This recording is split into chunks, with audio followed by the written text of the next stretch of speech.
Welcome to CarePod, a safe place to educate, inspire, and renew the caregiver. Listen in with our host, Dr. Kiplee Bell, as she interviews different experts along the caregiving journey.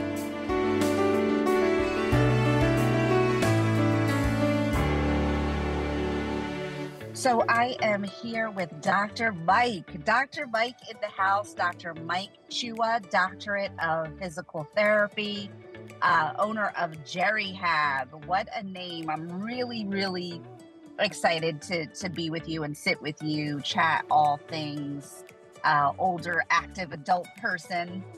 So I appreciate you being here with us.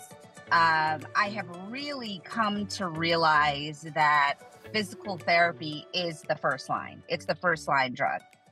And I have seen this just transformative power of movement and slow progression and returning a patient to baseline and to their quality of life.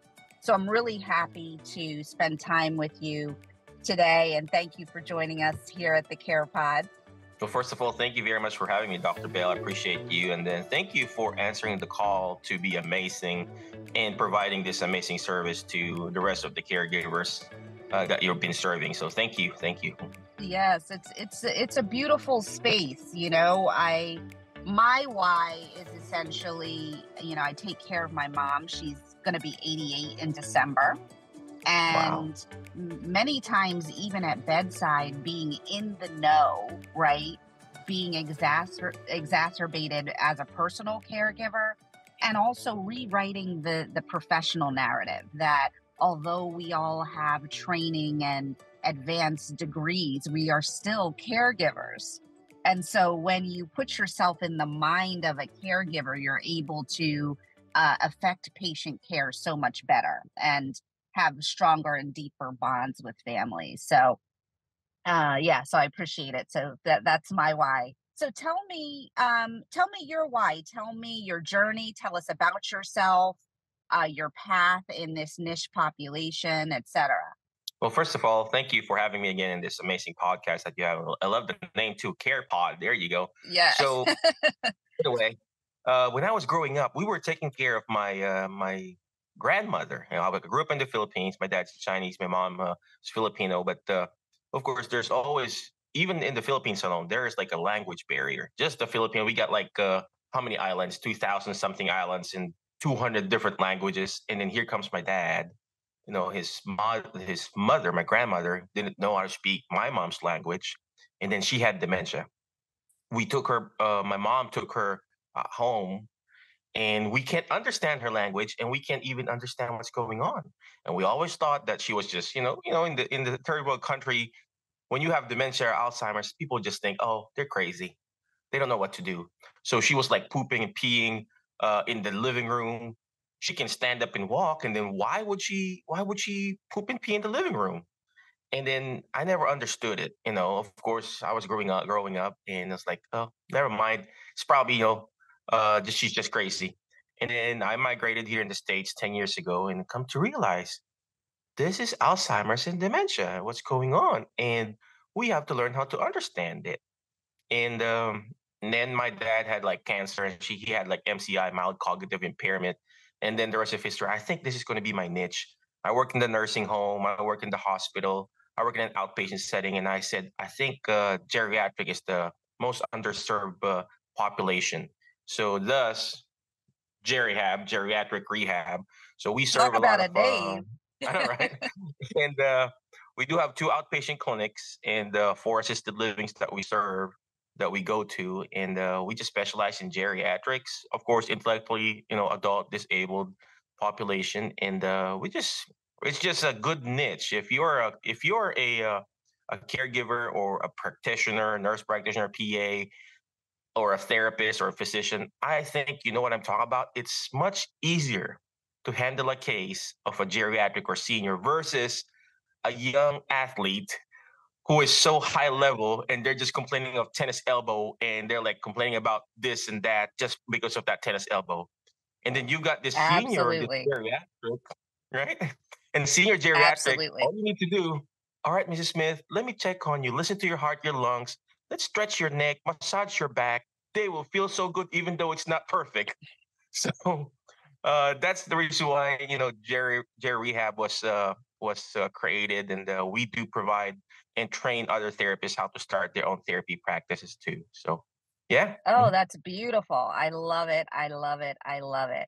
And there is something that you said that's really, really timely for me professionally, because I really, beyond the dementia piece, is the language barrier and the isolation that patients have not being able to communicate in their own tongue.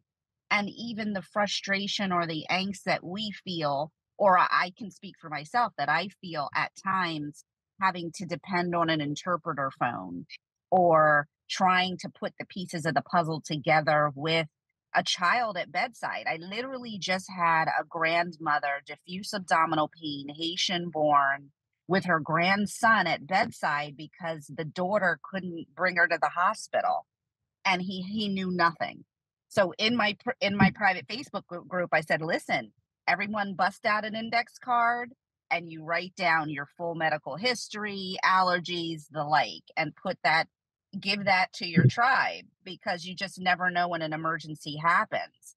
And I really feel that that's even a sub niche of this niche population that is really underserved and doesn't have the access to the resources that they need to understand their disease state. So really, really powerful there. Um, so how did you uh, were you able to affect change in your own family, or you were still youngish to begin to realize this path for yourself? It's pretty young. I was like in high school then. And when you're in high school, you just do Yeah, whatever yeah. you want. I remember this. Me and my best friend, his name is Marvin. We were. I don't know if you know. Today we call it PlayStation, right? Back home we call it Okay. Sega Family Computer. And then we were playing, and Marvin, my best friend, we were playing like a game of killing each other. And I'm like, go ahead and kill that guy, blah, blah, blah. We're like playing games. And my grandmother, who was in the living room, she was so, uh, you know, she's thinking that we were killing her. So she's like, oh, so you want to kill me? And we were laughing about it. And she, you know, told it to my dad, and was like, so you want to kill my mom? I was like, no, Dad, we were playing Sega at that time. And then come to realize, that's how they are. Just like what you said, the language first is the language barrier. But there may be a lot of barriers there, but this is where we come in as a caregivers. We need to know what's stopping or the barriers are. It could be the verbal barrier, the visual barrier, the auditory, and tactile. So we need to look at different cues, the visual, the tactile, the nonverbal cues of our clients or our patients. In this way, we can go past through that barrier. Yes, we may not break those barriers down, but if we can at least, see, oh, this patient has eyebrows like this, or their hands are doing this, there's something going on. It's either they're having some UTI, pneumonia, I don't know. I'm not a nurse practitioner They're or PA, but guarded. they're Right. guarding. There's something going on. There's either a pain, just some sort of discomfort there. So it's yeah. Absolutely. So I love Jerry Hab. You talk about a name. That's awesome. How do you feel about this? So now this movement, if you will, or buzz around getting away from geriatric to the older active adult person. I tend to correct myself because I'm endeared to geriatric because I've been doing it for decades of my life. So I'm endeared to the term. But I just was thinking prior to coming on with you about this term, Jerry. Do you find that you have clients that don't want to kind of subscribe to, like, I'm not old, the old lady over there, the old guy over there? How do you combat that barrier? Well, first of all, there's that's the first stage, denial. So Yeah, yeah, yeah. a lot of our patients, they don't want to accept, oh, I'm not that old. But once they're inside that facility or that clinic, they come to realize, oh yeah, because I try to really nitpick on them. When they come in for an evaluation, I nitpick literally. I do a 2-hour assessment. I mean, an hour and a half. From the head to toe. I check their jaw, their neck, every single joint, their hands, their fingers, the MCPs, everything, low back, uh, almost everything, a thorough physical therapy evaluation, and they will realize, oh, yeah, there's something wrong. And we're not telling they're wrong or they're sick or something, but we just have to point out to them, hey, this is something that we can improve on. We're all not perfect, and they will realize, oh, I need to come back, Dr. Mike, and do some exercise with you, with your team and everything. And they value it. And part of it too, Medicare, I don't know if you know it, they have this program called maintenance therapy. Mm-hmm. And maintenance therapy consists of continued physical therapy services, provided that it is a skilled service. Well, every therapy services are skilled services, so they can continue doing their exercises with a supervision from a therapist or a PTA, so they can continue living life to the fullest. Because if not, we're just letting them, okay, stay in your home and then go to the nursing home or hospital, and then it's a cycle. With this program that we're doing, now, I mean, I wish we could make it national, but with this, we're preventing them from going to the hospital. We're preventing them from falling. Absolutely. So it's just, Absolutely. well, those assisted livings that we go to, the 4 assisted livings, the administrator would talk to me, hey, Dr. Mike, since you guys came in here, we don't have any falls. Well, of course, some people who don't participate in our program, they would, but if we have them on that maintenance program, that once a week or every other week of therapy, oh gosh, they enjoy it. They continue to do it. But of course, there's difference between people who have Alzheimer's and dementia. It takes a special therapist to try to redirect them how to work out with us. So yeah. Mhm. Yeah, so that is 2 points there that you made as in terms of your specialty and in being dementia certified and queuing and redirecting the client. And also, is the maintenance therapy capped? So after, if I'm writing a script for physical therapy for a patient and they have an acute injury, their post-op hip replacement, knee replacement, or, they have, antalgic gait, instability, frequent falling, etc. And now you've completed X amount of time. To what happens thereafter? You can reinitiate a secondary script to say, I want this patient on maintenance. Yes, ma'am. So that's the misconception that most of practitioners, even as therapists, in our head, oh, the patient reached the cap, like 2,900.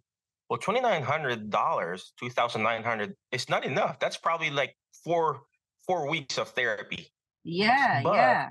it's done. But Medicare has made a rule. Okay, if you reach the cap, or we no longer call it the cap. We call it the threshold. So once that patient has reached that threshold, you click a modifier, like a KX modifier as a practitioner or a therapist, and then you can go past that. Now here's the thing, you get audited. So a lot of clinics or practitioner, oh, we don't want to get audited. Well, if you are providing a good service, I hope Medicare's been auditing me anyway, but I'm not afraid to get audited because we know that we're providing a skilled services. We know that we're preventing this patient from falling. We know that we're preventing this patient from going to the hospital, getting pneumonia, because we do a lot of, spirometer training. I'll buy Ah, them like a spirometer machine. And because most of them, they're like short of breath, COVID, pneumonia, yes, bronchitis. yes. The spirometers are like 10, $15 at the Amazon. We would buy that for the first 2 or 3 weeks. We would train them to do that. Because they can be the strongest person in the world, but if they have COPD or pneumonia or COVID, they can't Right, walk. that pulmonary function capacity. Yeah. Absolutely. So Absolutely. Impactful caregiving begins with you. Become an educated and empowered caregiver to best serve the one you love. Impactful Caregiving offers online geriatric certification, personally curated items for the older adult person in our caregiver shop, Geri telehealth options, and of course, your personal dose of inspiration here on the Care Pod. Go to impactfulcaregiving.com. Function capacity. Absolutely. Absolutely. we would train them with the spirometer machine, have them suck that spirometer and have them control around 2,000 ml. And then that's a good, maintenance program too. And then you have them take home that spirometer, boom, they're good. So, but most therapists, like what I said, and, of course, physicians and nurse practitioners and everything, they think there's still a cap and they're afraid to be audited. I don't, Interesting. so, I just take the risk because I know deep inside we're doing a good thing for these patients and providing it. We got, I think we've been doing this since 2018, 2019. We got audited, and Medicare asked me to return their money. But I said, hey, I want to talk to you. This is what we've been doing with the patient. This is the modifier. This is the skilled service that we provided that only us can do it. And lo and behold, okay, we're not going to take the money back, something like that. So you just have to fight it and believe it. It's like what you said, Absolutely. your why. Absolutely. This is our why. We got to take care of this elderly people. Nobody will. Who else? No. So, and I don't know what has happened, but I'm really on a mission to in my corner of the world or my space in this world to rewrite that narrative that, I'm looking at you and you're looking at me and we have a shared experience. And if you change that paradigm when you sit with a patient, it transforms the way you move and the way you direct care and the way you set the tone for the staff that is supporting you in caring for that patient, et cetera, et cetera, et cetera, et cetera. So, really important information, especially around the billing and understanding the availability and the resources that are there for people. Tell me about, your bedbound clients that are not able to leave the home. Do you believe in virtual therapy options, and do you provide that yourself? oh yeah, we do a lot of telehealth services. Well, first, I literally go there first. I'm not that true telehealth practitioner where, okay, you talk to Mrs. Smith and, just build that. What I do is I personally go there first. Okay, Mrs. Smith, what's going on? Because I really want to see the patient first if it's a bed bound. And then I have the caregiver there and I have my physical therapist assistant with me. And then they'll see how I treat the patient. Okay, yes, this is not a restorative program because you cannot really restore the patient if they're bedbound or in hospice. So we immediately, put them under the maintenance program, and then we train the caregivers. We print out like a sheet, like a personalized program. We have a picture, we'll take a picture, of course, with HIPAA, but it's their own, we don't share it. It's a HIPAA protective, what you call this program, and then we give that sheet and a video to that caregiver, and that PTA will do the follow up. She will go there and do the actual follow up treatment once a week, and then every 30 days and 60 days, I do a telehealth with them, where I have, just like what we're doing right now, I'm using a phone. Yeah. And my PTs say, hey, Dr. Mike, am I doing the right thing? Of course, they don't say that, It's like, hey, what else do I need to do? And then most of my therapists, my PTAs, they're amazing. They're all dementia certified, trained too. And that's how we do our telehealth. For younger individuals, obviously, you can do that, this one-on-one direct telehealth. But for bedbound, it's really difficult. So I do send my therapy team to do the actual therapy while I'm doing this supervision thing in the in the computer or cell phone, whatever you call it, FaceTime or Zoom. Yes. So do you do focus on upper extremity exercises for those that may be, more have, obese conditions or limitations in mobility of the lower extremities? Do you focus on their areas of strength or more active functionality, or how do you determine or triage that person? It's funny you asked that. In the rehab world, especially if you go to the nursing home, OTs does the upper body, PTs does the lower body. Right. Right. In the outpatient world, most of the PTs does everything. We're more like a holistic approach. We check from head to toes, upper body, lower body. We do have two OTs that work with us, occupational therapists, for those who don't know. They do most ADLs, teaching them how to get out of the bed, rolling out of the bed, going to the bathroom, safe and effective. Some vision therapy, that's also very important. The depth of field, the dilation and constriction of their pupils, that needs to be checked out too. So and of course physical therapy, general upper body and lower body strengthening. So yeah, you're correct. And then of course you mentioned about for obese patients or clients, we try to, you want to go back to your base, your foundation. English is not my first language. I'm running out of English, Dr. Bell.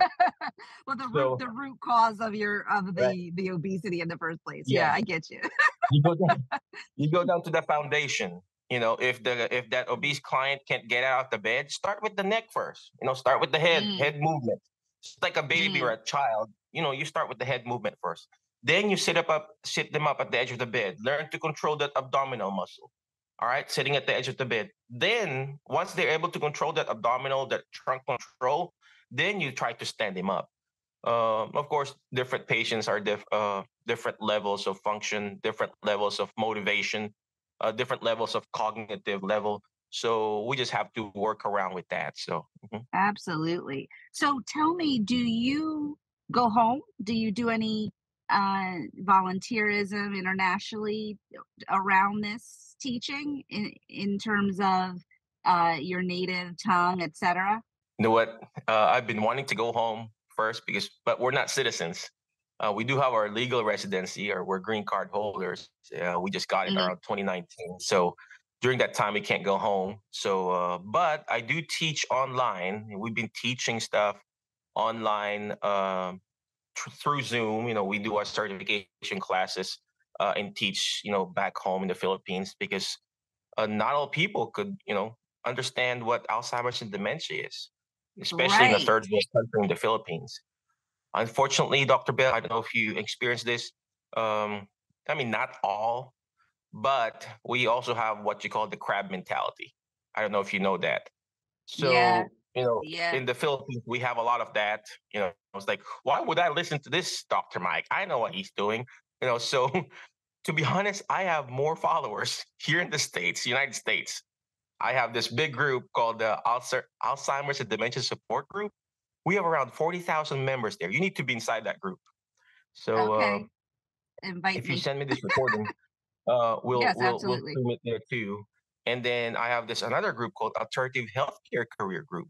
We have like around 51,000 members there, who was actually trying to look for alternative careers. So yeah, so I haven't been going home to be honest, Yeah, but I would. I find that as a general that's a general pain point for me as well, in that, Is it? I guess a prophet has no what's the term? I lost it, but in his own land. I'm losing the term, but nevertheless, I think for me and impactful caregiving, we can talk about caregiver stress all day. We can talk about caregiver burden all day. For me as a caregiver, it's not changing my mother's linen, it's not making sure she has a good meal or that her physicality is intact, her mentation, that she's socialized. Uh, it is the day-to-day support. I find that if I can impart education like this, if a caregiver is aware, hey, you know what? Said PT, I know that her Medicare finishes for this particular complaint, but I've learned that there is a maintenance program that it then empowers the caregiver to be more knowledgeable and a better advocate for their aging loved one. But we're in this society where we pay for TikTok videos and this, but to actually be educated about how to advocate for your aging loved one is so much more important in the grand scheme of things. That's so true. That's so So, true. yeah. So I understand. I understand. And there's Yeah. another good news too. For those people who are listening who have loved ones that has Alzheimer's and dementia, the government, the current whatever government, uh, President Biden passed a bill called the Guide, GUIDE Guide, wherein practitioners like us who bills Part B services can send an actual caregiver and be paid. So before, you have to use your long-term care insurance or pay out of pocket. Now, provided that the physician, the nurse practitioner, or the therapist can prove that the patient has Alzheimer's or dementia, you get services. Of course, you can get that through the area of agency disability in your local community, but now Medicare is trying to provide that services too. So 2024, they're trying to pass that law. Come 2024, you as a provider, you can hire caregivers and send to your actual patients. So that's what we're Okay, trying so to. yeah, so Mhm, let me re-articulate what I feel like I hear you saying so we're clear. mhm. Because so currently when I have written for to document that said caregiver is caregiving for Mary, right? And then Mary's caregiver gets a stipend for caregiving for Mary. But as it stands currently, that's only for people that have Medicaid products. So you're saying that in 2024 now there's an opportunity for Medicare clients to have the same, Yep, to be able to bill that's legit. Medicare Part B for Hmm. the caregiving services. Yep. That's So that's amazing. an added service to you as a clinic, and also an added service to our clients. And then the good thing about this is that we build the code. You and me, we can build that code. And then the next level too is we can build the education.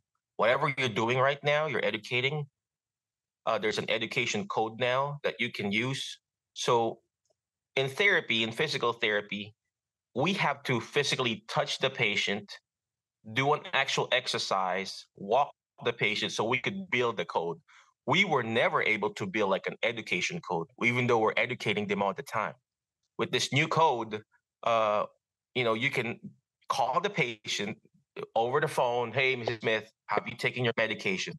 Like an RTM code. I don't know if you use RTM, Yeah, yeah. uh, Hmm, like hmm. an RTM code, but it's more of the education code. And then that's an added service that we can provide for our patients, and of course, an added revenue for a practitioner like us. So that's a good news Next for us. level. Yeah, Mhm. that really Next is level. because there are, geriatric clients like my mother who she's a retired nurse her entire life and has Medicare. She has a great Medigap plan, but yet Mhm. she is not privy to the services that she needs because she's not a Medicaid client. And That's it so true. really pains me. That's it. She's in the Yeah. middle. We have a lot of Yeah. clients like that. They can't get Yes. this Meals on Wheels. They can't get this caregivers at the home because No. she kind of makes a little bit too much and then not too less. So there's that middle there. So at least that Medicare will take care of them there on that level. So Oh, that's beautiful. That's beautiful. So, listen, I'm hearing all kind of collaborations between you and I definitely want to chat offline about some future options for us because I really celebrate the work that you're doing, and I feel that your family history is still guiding you, which is a beautiful thing, and I love it. So tell us how, we're international audience, how someone follows you, your various offerings, how they can connect with you to be inspired by you and your social media platforms, etc. yeah, for those people who are interested in learning about Alzheimer's and dementia, you can go to our website, drmikechua.com/ADDC. We teach that class at least once a month. I used to teach it full time. I travel and And now we just do it also in Zoom. So drmikechua.com/ADDC. And then, of course, if you want to follow me, it's you can follow me through Facebook. That's where I'm very active at. So a lot of people will say I need to go to TikTok and Instagram, but for some reason, my audience is really in Facebook. So reach out in Facebook, or you can look up our little clinic, Gerihab Physical Therapy. You can also go to our website, gerihabjackson.com. So thank you, Dr. Bell. Appreciate you. Yes, I'm so thankful that we were able to make it happen and that you're here with the CarePod today. Thanks again. All right. Again, thank you very much. You keep it up. Great information right from the source. For more information on how to caregive like a boss, check out impactfulcaregiving.com. Want to be a guest on the show? Contact us at CarePod at impactfulcaregiving.com.